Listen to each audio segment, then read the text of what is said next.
press the bell icon on the YouTube app and never miss an... सभी को जय हिंद दोस्तों, आप सभी का हार्दिक स्वागत है जय हिंद रिएक्शंस पे। आशा करता हूं कि आप सभी लोग बहुत अच्छे होंगे। तो आज हम आपके लिए पाकिस्तानी मीडिया से एक बहुत ही इंटरेस्टिंग और एक मजेदार वीडियो लेकर आए हैं, तो इसे अंत तक देखें और चैनल पे नए हैं तो चैनल को सब्सक्राइब कर दें ताकि आपको ऐसी इंटरेस्टिंग और लेटेस्ट वीडियोस देखने को मिलती रहे। जय हिंद, जय भारत। मैम, कुछ भी कहने से पहले मैं आपसे एक चीज पूछूंगी। आप एक लाइन में, एक लफ्ज में अपना जवाब दीजिएगा, उसके बाद फिर हम वीडियो को शुरू करेंगे। आपके लिए नेशन फर्स्ट या रिलीजन फर्स्ट? Nation first. चले, आपको एक वीडियो दिखाती हूँ, फिर उसके बाद हम आगे की बातें करते हैं। के साथ पहले संविधान या कुरान? पहले आपके लिए क्या है? भारत हमारी माँ है और सेवा हमारी शानुदा है।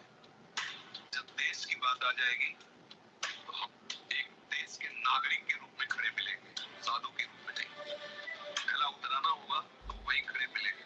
तिरंगे के नीचे है, तिरंगे के बाहर नहीं है। देश की जब बात आएगी तो वहाँ ये जन्नत तिलक दूसरे नंबर पे, पहले हम खड़े मिलेंगे।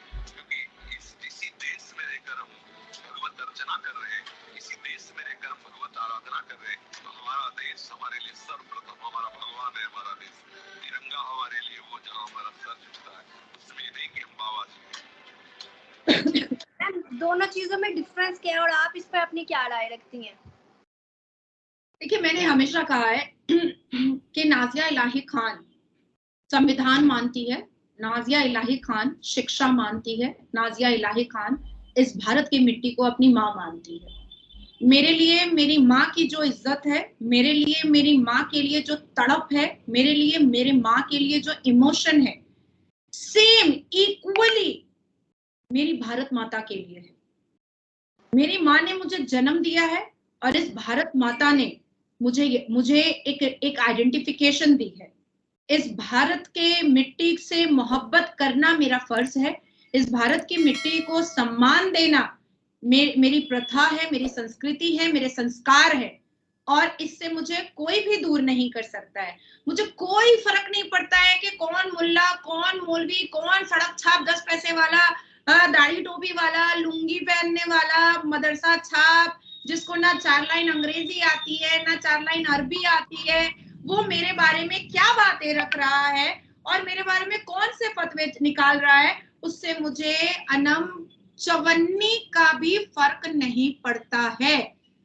दूसरी मैं एक बात अनम आपको बता दूं कि भारत की ये खूबसूरती है, भारत का ये करिश्मा है, भारत का ये चार्म है कि आप जब रोड पर निकलिएगा ना, तो जो लोग पॉलिटिकली इन्वॉल्वमेंट नहीं रखते हैं, या जो लोग कोर्ट में प्रैक्टिस नहीं करते हैं, या जो लोग बहुत नॉर्मल से लोग हैं, अगर आप उनसे भी पूछिएगा ना कि संविधान या रिलीजन, तो वो कहेंगे संविधान। भारत या आपका धर्म, तो वो कहेंगे भारत। तो ये मैं सिर्फ मुसलमान के लिए नहीं कह रही हूँ। यहाँ पर चुन्नू मुन्नू कुछ ऐसे मुसलमान हैं जो ठरक ज़ेब की औलाद हैं, जो हर वक्त जिहाद करने के चक्कर में लगे रहते हैं। लेकिन जो सिविलाइज्ड मुस्लिम है, जो एजुकेटेड मुस्लिम है, और 82% से ज्यादा हमारे सनातनी भाई, वो भी यही कहेंगे कि संविधान, भारत, तिरंगा झंडा, तब जाकर के रिलीजन आता है। अब आप कहेंगी कि आपने ऐसा कह दिया। अब मैं आपको बताऊंगी कि क्यों सनातन धर्म भारत माता से, भारत की मिट्टी से इतनी मोहब्बत करता है, संविधान से इतनी मोहब्बत करता है। क्योंकि भाई लॉर्ड रामा के जो प्रिंसिपल्स हैं, जो उनके वैल्यूएबल प्रिंसिपल्स हैं, उस प्रिंसिपल में ही बताया गया है, जेंटलनेस बताया गया है, सेल्फलेसनेस बताया गया है, ड्यूटीफुलनेस बताया गया है, कमिटमेंट बताया गया है, करेज बताया गया है, नोबिलिटी बताया गया है। These are the symbolic of everything that मर्यादा पुरुषोत्तम stand for। तो जो हमारा संविधान कह रहा है कि ये चीज गलत है, ये चीज पाप है, वही सनातन धर्म भी कह रहा है। जो हमारा संविधान कह रहा है कि औरत को सम्मान देना चाहिए, जेंडर इक्वालिटी रखनी चाहिए, आपको औरत को इस तरह से आप मलाइंग और डिफेम नहीं कर सकते, आप औरत को मिसयूज नहीं कर सकते, वही सेम चीजें सनातन धर्म भी कह रहा है। तो इसलिए सनातन धर्म के लिए मानने वालों के लिए बहुत इजी चीजें होती हैं, और वो लोग बहुत स्मूथली भी इन चीजों को बचपन से सीखते हुए आ जाते हैं। ये जरूरी नहीं है कि हर सनातनी ने संविधान पढ़ा होगा जैसे हमने पढ़ा है। हम क्योंकि इस प्रोफेशन में हैं तो हम आर्टिकल जानते हैं, हम रूल्स एंड रेगुलेशंस जानते हैं, हम पार्लियामेंट्री रूल्स जानते हैं, हम संविधान के आर्टिकल्स को लेकर के केसेस लड़ते हैं, हम आईपीसी और सीआरपीसी को लेकर के केसेस लड़ते हैं। लेकिन एक नॉर्मल इनोसेंट सनातनी से भी आप पूछिएगा कि महिला आपके लिए क्या है, तो वो कहेगा देवी है। एक नॉर्मल सनातनी से आप पूछिएगा कि महिलाओं का मर्तबा आपके नजर में क्या है, तो वो आपको पता है क्या जवाब देगा कि भाई हमने तो बचपन से पढ़ा है 9 रूप दुर्गा के, 9 स्ट्रेंथ दुर्गा के, 9 करिश्मा दुर्गा का, और हर देवियों के पास एक अलग स्ट्रेंथ है। सरस्वती माँ के पास शिक्षा का स्ट्रेंथ है, लक्ष्मी माँ के पास धन का स्ट्रेंथ है, दुर्गा माँ के पास एक अलग स्ट्रेंथ है, धरती माँ के पास एक अलग स्ट्रेंथ है, काली माँ के पास एक अलग वैल्यूबल और इम्पोर्टेंट स्ट्रेंथ है। तो इस तरीके से 9 दुर्गा के 9 रूप है, 9 माएँ हैं, और जिसके अलग अलग स्ट्रेंथ को वैल्यूबल तरीके से सनातन धर्म में बताया गया है। अब आप मुझे बताइए कि कुरान में कहां पर औरत को वैल्यूबल बताया गया है? मुझे क्रिटिसाइज करना दूर से बैठ करके बहुत आसान है अनु, लेकिन मेरे पास आकर के सामने बैठ करके मेरे साथ कन्फ्रंटेशन में जीत जाना very tough game. I am not an easy task. तो अब आप मुझे बताइए, आप इस्लामिक देश में हैं अनम, आपने कुरान पढ़ा है, आपने जिन्ना का बनाया हुआ 1937 का शरिया लॉ पढ़ा है, आपने हदीस पढ़ी है, आपने हर वो चीजें पढ़ी है, बचपन से पढ़ी है, क्योंकि आपके इस्लामिक देश पाकिस्तान में बचपन से आप लोगों को दीनी तालीम दी जाती है। आपके यहाँ मदरसों में बच्चों को बचपन से जिहाद की बातें बताई जाती हैं। अगर आपको मेरी बातों पे यकीन नहीं है तो मैं आपको वो क्लिपिंग्स दिखा सकती हूँ जो मदरसे के बच्चे कह रहे हैं कि आप लोगों के दिमाग में ये भरा जाता है कि हिंदू काफिर है। तो आप मुझे बताइए ना कि कुरान और इस्लाम ने औरत को दर्जा, वैल्यूबल दर्जा कहां पर दिया है? आप मुझे बताइए, फिर मैं बाकी एक्सप्लेन करूंगी आपको पूरा कुरान के हवाले से, वर्सेस सूरा नंबर बता करके एक्सप्लेन करूंगी। चलिए बताइए। मैम ये चीज तो ठीक है आपकी बात, लेकिन इसमें मैं एक छोटी सी एग्जांपल दूंगी कि आपको भी पता है मेजॉरिटी मुसलमानों की पाकिस्तान में मर्द औरतें हैं। मर्द की बात करूंगी और हिंदू बहुत कम है, और कुछ हिंदुओं से मेरा मतलब वास्ता है, बातचीत है।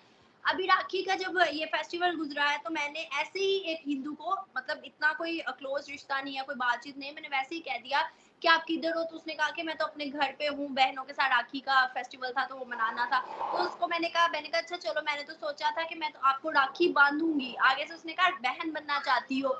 मैंने कहा हाँ, क्यों इतराज है आपको? उसने आगे से कहा नहीं मुझे इतराज नहीं है। कहता है कि मैं तो मतलब बहन बना लूंगा। अगर एज कम्पेयर टू मुसलमान को किसी को ऐसा कहूँ, मेजोरिटी में बात करी, बस सब मुसलमानों को नहीं कहनी, लेकिन मेजोरिटी में अगर मैं ऐसा कहूँ कि भाई बहन बनना चाहती हूँ, उन्होंने कहना कि नहीं भाई बहन नहीं बनाना, हमारे घर में बहनें अपनी भी है। तो मतलब ये डिफरेंस आ गया कि उसने मुझे एक दफा भी नहीं कहा कि हम बहन नहीं बनाएंगे, उसने कहा बहन बनना चाहती हो? मैंने कहा हाँ, बहुत ज्यादा। अनम देखिए, सनातन धर्म की खूबसूरती तो यही है ना, मर्यादा है, डिसिप्लिन है, रिश्तों के मान है, रिश्तों के बैरिकेड्स हैं, रिश्तों की खूबसूरती है, और अलग अलग रिश्तों की अलग अलग मोहब्बत दिखाने और जताने का तरीका है।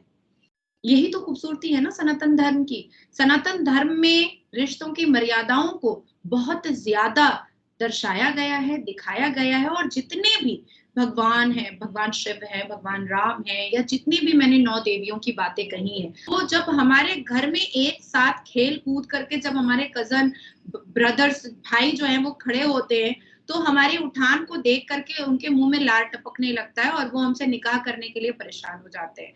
हमारे इस्लाम में मामू, दूर के मामू से भांजी की शादी हो जाती है, आप तो डिनाई नहीं कर पाइएगा। हमारे इस्लाम में अगर खाला मर जाए तो खालू से शादी हो जाती है। अब आप सोचो कि मौसा और मौसी बाप के दर्जे के बराबर होता है, और उसके साथ भी सेक्स करने का तरीका हमारे इस्लाम ने बता दिया है भैया।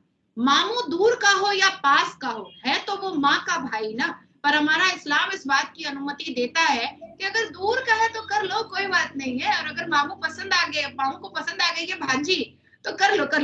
मतलब वो मामू जिसको हम 2 बार माँ माँ पुकार पुकारते हैं मामा, माँ और माँ 2 बार पुकारते हैं, उसके साथ हमको हम बिस्तरगी करनी पड़ती है, उसके साथ हमारे इस्लाम धर्म की लड़कियों को सेक्स करना पड़ता है। शिक्षा की बातें बहुत ज्यादा नहीं बताई गई हैं, इंप्रूवमेंट की बातें बहुत ज्यादा नहीं बताई गई हैं, डेवलपमेंट की बातें बहुत ज्यादा नहीं बताई गई हैं, इंटेलिजेंट होने की बातें बहुत ज्यादा नहीं बताई गई हैं, कर्तव्य की बातें बहुत ज्यादा नहीं बताई गई हैं, रिस्पॉन्सिबिलिटीज की बातें बहुत ज्यादा नहीं बताई गई हैं, सक्सेस की बातें बहुत ज्यादा नहीं बताई गई हैं, औरतों को इक्वल दर्जा देने की बातें बहुत ज्यादा नहीं बताई गई हैं। आपको दोस्तों आशा करता हूँ कि वीडियो को अपने अंत तक देखा होगा और ये वीडियो आपको बहुत पसंद आई होगी। अगर आपको वीडियो अच्छी लगी है तो इसे लाइक और शेयर जरूर कर दें और अपने विचार हमें कमेंट सेक्शन में लिखकर जरूर बताएं। हमें आपके कमेंट्स का इंतजार रहेगा और चैनल पर नए हैं तो चैनल को सब्सक्राइब कर दें ताकि आपको ऐसी इंटरेस्टिंग और लेटेस्ट वीडियोस देखने को मिलती रहे। तो चलिए फिर मिलेंगे ऐसी किसी इंटरेस्टिंग और मज़ेदार वीडियो में, तब तक अपना ध्यान रखिए। जय हिंद, जय भारत।